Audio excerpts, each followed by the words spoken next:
this problem type, I see a lot of people making mistakes, and they're not interpreting these graphics which are trying to illustrate confidence intervals. And the thing to remember about solving a hypothesis test using confidence intervals for the null and a confidence interval for the sample, or the actual sample statistic, is that if there's an overlap in the confidence intervals, then it is plausible that the null is true. So therefore you don't reject the null if there's an overlap. If there's not an overlap, then that tells you that the sample does not support the null, and therefore you would reject the null. And let's look at this first one. The null is anything less than or equal to 0.56. Less than or equal to 0.56.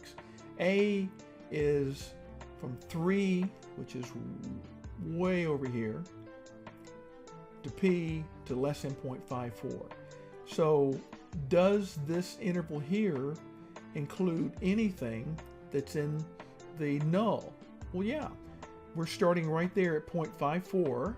So there's an overlap of this confidence interval with this confidence interval, and that tells you to fail to reject because it's plausible that the null is true.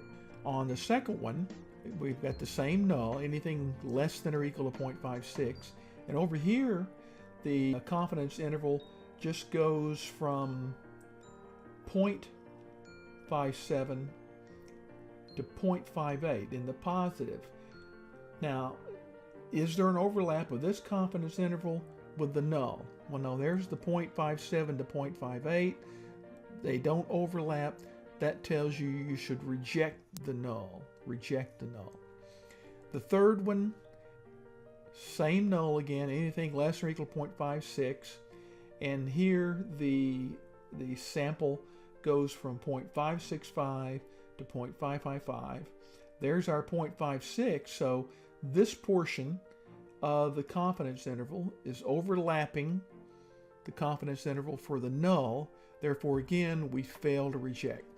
And I should point out there was not a typo, but you can't see it there. This first value, that's minus 3. So it goes way over here.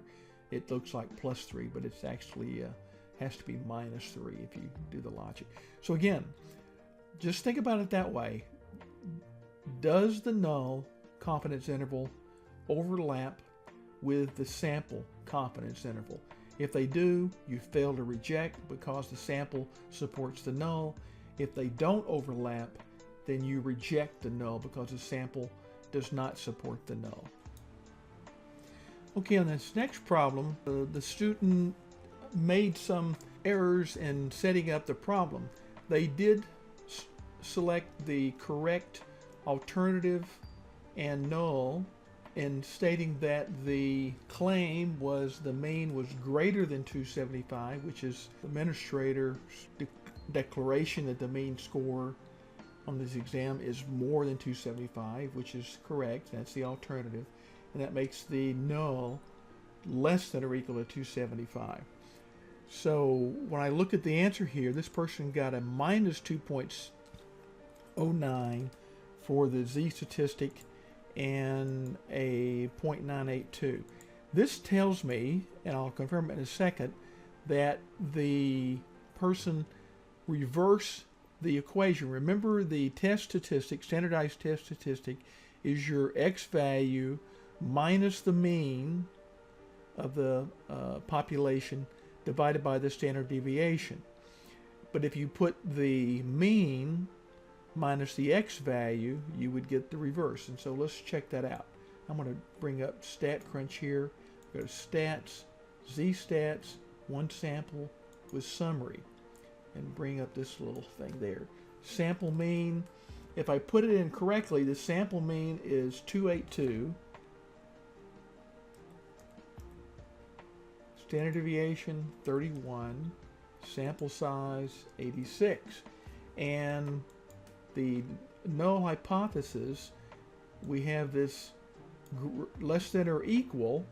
And remember, in StatCrunch and many other statistical software programs, they just show you the equality, and the reason for that if the hypothesis test is true for the equality, it would also be true for anything less than or equal to the hypothesis.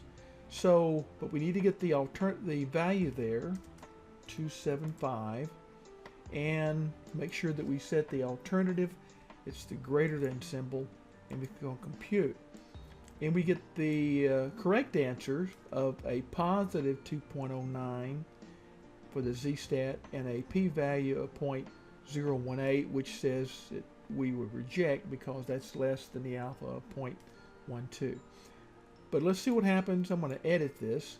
If we reverse those, which would be the same thing as reversing the formula in Excel or in your calculator, and I click compute, I get the negative 2.09, which this person got, and a p-value, let's check, 0.982, 0.982, and he decided because of that, his logic was correct. You should fail to reject, but again, I can't give you credit for that because it's really just a binomial experiment there. You could guess right or wrong, so I don't know if you were following your logic or not. So again, be careful when you're setting these up, whether using Excel or StatCrunch or your TI, to make certain that you always find the standardized test statistic by subtracting the sample mean from the population mean and not the other way around. Okay, last problem I'm going to talk about, and this is again setting up the null and the alternative correctly and then following through. And again, we've got to read this very carefully. It says the researcher claims the standard deviation of the life of a certain type of lawnmower is at most 3.4 years. Okay, well, what does at most mean? Let's look at that graphic that I posted, and at most, right there, gives us a less than or equal sign, and it's in the null hypothesis side, which is logical because the null always contains a form of equality, which the less than or equal is a form of equality. And that means the alternative contains the greater than operator and points to the right, which means it's a right tail, single tail test, so we would have one critical value. All right, so we go down here, and the claim is at most. That means it contains a statement of equality. This person selected the answer does not contain. But again, the claim says at most, which is a form of equality.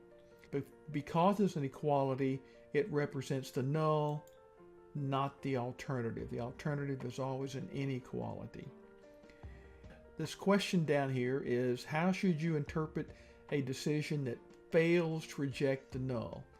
Well, remember, the null is the claim, so if we fail to reject the null, we fail to reject the claim, and that means there's insufficient evidence to reject the claim, and that's the answer. There's insufficient evidence to reject the claim, which was the null. Okay, so go back and find these graphics, copy them out of that post, and put them into an Excel sheet or a Word document so you have them handy and can use them. They'll really help you setting up a hypothesis and coming up with the right answers. I know this has been a long video, but I think it's worthwhile, so I'm going to end it here, and hope this is helpful.